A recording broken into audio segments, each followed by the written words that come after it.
Greetings out there in YouTube land. This is Morris, man. As always, I thank you guys for coming to my channel. As you see the title, rest in peace, Rayshard Brooks. Rayshard Brooks was, I think he was 26 or 27. A young black man in Atlanta that was killed by a police officer in Atlanta. And from time to time, I'm going to probably post these kind of videos when this continues because I want people to know how I feel about this, where I stand, being a black man, growing up being a black man, totally understanding the stuff that we go through or what I've experienced when I was younger, you know. And it's just so unfortunate because I said, like my wife said, she said, you've been talking about this for about 25 years as far as what needs to be done. And one of the first things that I feel needs to be done is an overhaul law enforcement system. I said this back in the 80s. You know, it's like we got to tear this down and rebuild it because the way that it stands today and has been standing, it's quite obvious that we're treated, people of color are treated like our lives don't matter, you know, because what's disturbing, and all of them are disturbing, you know, the George Floyd, the Eric Gardner, Michael Brown, all of these, Trayvon Martin, all of these incidents are very disturbing, and they all follow the same pattern. You know, people being pulled over or police show up for minor offenses, and then it escalates into someone dying because, according to the news story, he was being arrested for DUI. Now, DUI means this: driving while under the influence. He wasn't driving. He was sleeping. You know, what should have took place was, first of all, the people in Wendy's should have just came out and said, are you okay, sir? He could have been out there having a stroke. And so let's just call the police. Call the police. They escalates it. And again, driving while under the influence. Technically, he was not driving. So there was no reason to arrest him. What should have took place was, when they did come out, realized that he was intoxicated, call his wife, have her come get him, or they take him home. You know, you sober up, go home sober up, and then you come get your car tomorrow. You know, and for people that don't understand why Rayshard ran, I'm going to tell you, you know, for those who don't know, because you try to give people the benefit of the doubt, I don't know why. I'm going to tell you why. Being a young black man in this climate, you know, less than 2.5 weeks ago, George Floyd was murdered on camera. You know, and now all of a sudden you got the police showing up on you. You scared. He ran because he was afraid. You know, you do one of two things. You either fight or you run. And he tried to fight, then he ran. You know, then it's not just about the taser turning around. He was trying to get them off him. You know, you're not able to defend yourself regardless of who's chasing you. You know, I don't care who's chasing me. I'm trying to defend myself and trying to get away. And then the really sad part about it was, you know, first of all, shouldn't have even been arrested. Second one was, you know, he was afraid. That's why he took off. Third was, the next day was his daughter's birthday. You know, who wants to be locked up on the day that your daughter is having a birthday? You know, it's just so unfortunate. And unfortunately, it has taken these types of events, and things would still be the same if it wasn't for, thank God, camera phones, you know, because they can't dispute the camera phones or the footage. You know, long before there was all the surveillance, it was like, it's their word against yours. And 99% of the time you lose because it's their word against yours. Now the video tells the real story. There's no embellishments. There are no straight out lies. The video tells the full story. You know, and again, it's so unfortunate this is still going on, but it looks like as a result of this, because now we're at the point where people that don't believe that there's police brutality and we're treated different from other people, they know now. I mean, they knew then, but now it's like we can't keep denying this because it's in our faces. We got all this video footage of this wrongdoing on almost a daily or weekly basis. You know, so I take a little comfort in knowing that now they're forced to shut it down and rebuild it. They're forced to, you know, and it's unfortunate that it even got to the point where they had to be forced. It's just real simple because, you watch the TV and they say, well, they need more sensitivity training. That statement is an insult to my intelligence. And I'm going to tell you why. Why do you need to have another man sit in front of a chalkboard and tell you, don't do this? Because if you can't determine that, and that's basic, you shouldn't be doing what you're doing. No one should have to tell you, you shouldn't do this. It's real simple for most of us. And for most of us, and this is what I live by, I treat people in the manner that I want to be treated. And I ask myself before I treat someone this way, I'm like, well, how would I like that? Yeah, I think I like that, so I do it. Or no, I wouldn't like that, so I wouldn't do it to other people. So I find it insulting again that you got to go through training to treat people like you want to be treated. Some bullshit. It's just some bullshit, There's coming a time in this country and around the world that people are getting tired. You can only be effed over so long until you change your demeanor and you go on the defensive because you're trying to protect self. And as a result of protecting self, sometimes you have to make these adjustments in your personality or your demeanor to try to demand respect and equality. And it really shouldn't even have to get to that point. Because like I said, over 25 years ago, I'm like, they need to overhaul this. And one of the first things that need to be done is quite obvious. 80% of the people that patrol your community, meaning law enforcement, should live in your community. Okay? It's still a 5% maybe live here, and 95% live somewhere else. That's the first thing that has to be changed, because when you live in your community, you have a different perspective versus going out to another community that you don't really have no emotional attachment to. So that's the first thing. And I think the racial demographics should match up with the racial demographics in the town, meaning that if it's 80% Hispanics, there should be about 70% Hispanic officers. If it's 90% black people in this community, it should be about 80% black officers. Same thing in white communities. The majority of them should be reflecting their race.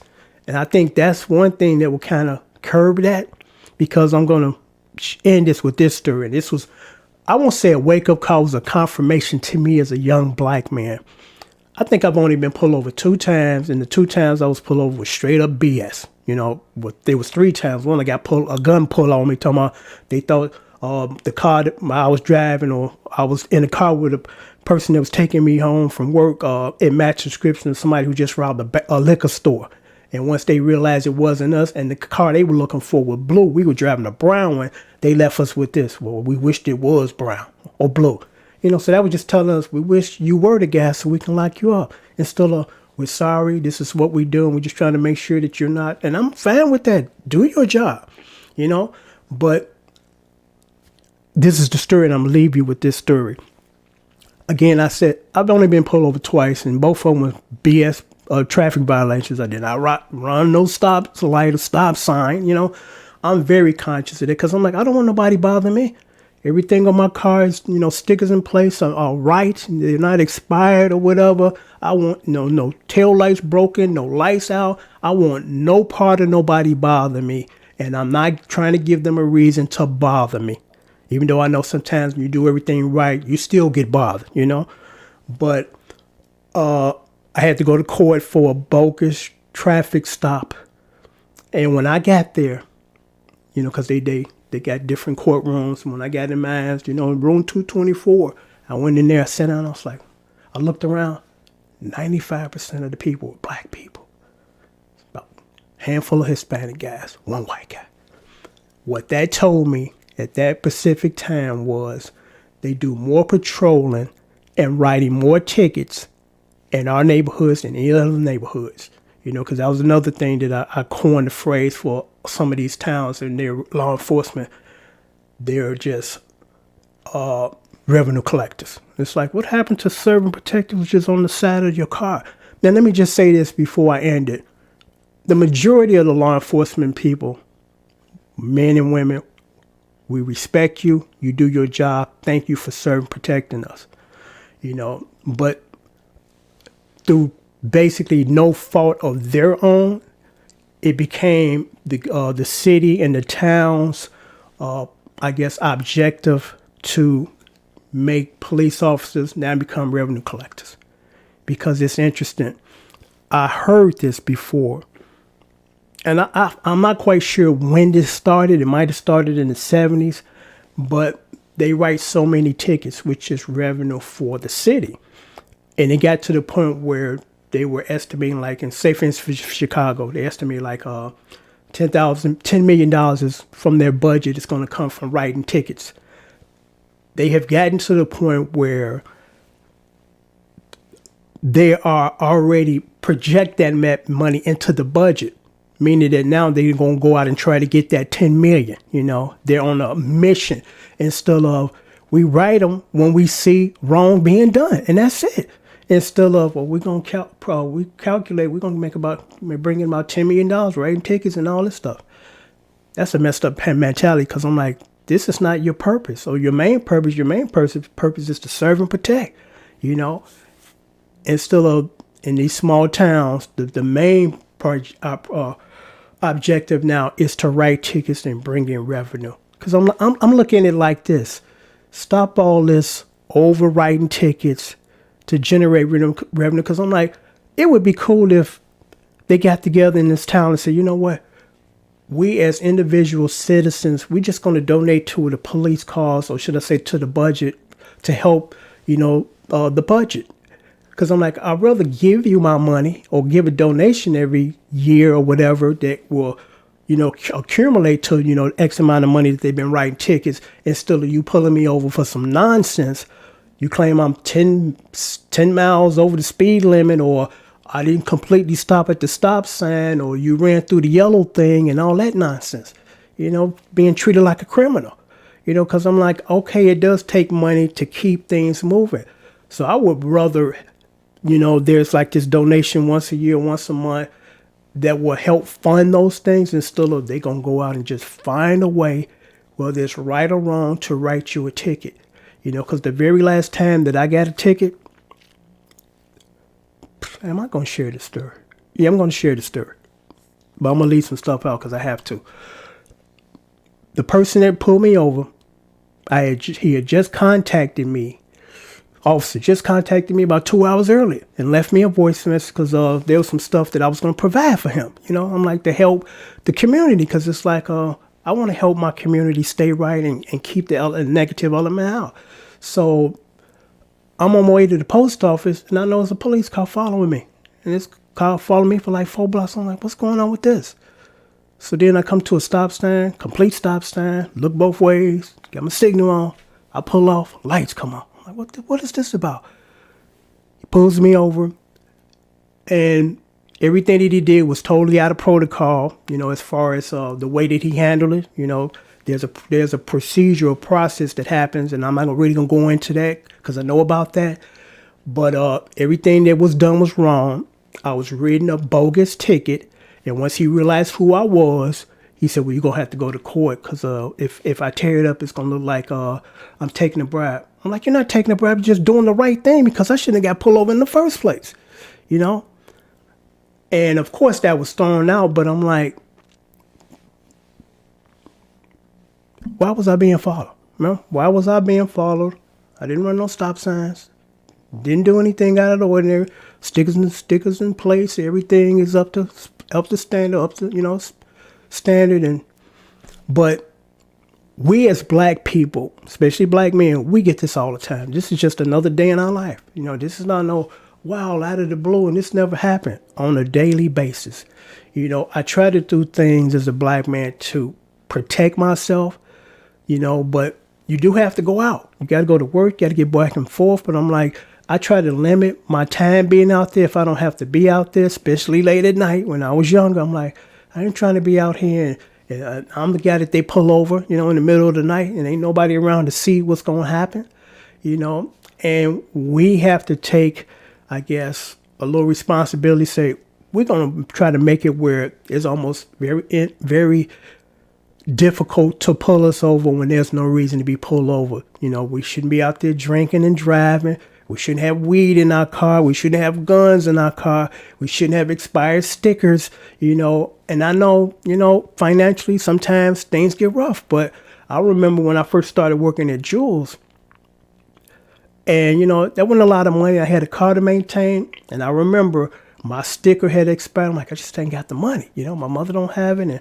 I'm not about to hit up my brothers. I'm a man now and I got to, do my own thing and be accountable for my own actions.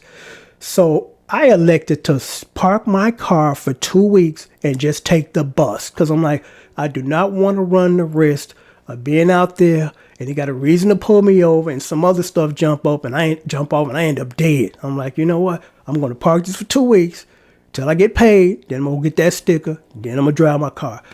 Things like that can help considerably.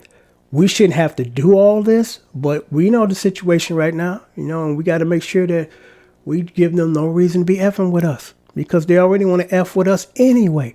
So don't give them a reason, Little things like that can save your life and the lives of others. I mean, again, we shouldn't have to go to that extent, but until they overhaul the law enforcement system, we got to watch our backs because nobody else is, Till next time, take care and thanks for watching. And again, my condolences to the family of Mr. Brooks. Mr. Brooks should still be here. Mr. Brooks should have been dropped off at home, let him sleep off his intoxication, then he come get his car the next day. That's what should have happened. He was not driving, so why were you arresting him for a DUI, driving while under the influence? Technically, he was not driving. Till next time, take care.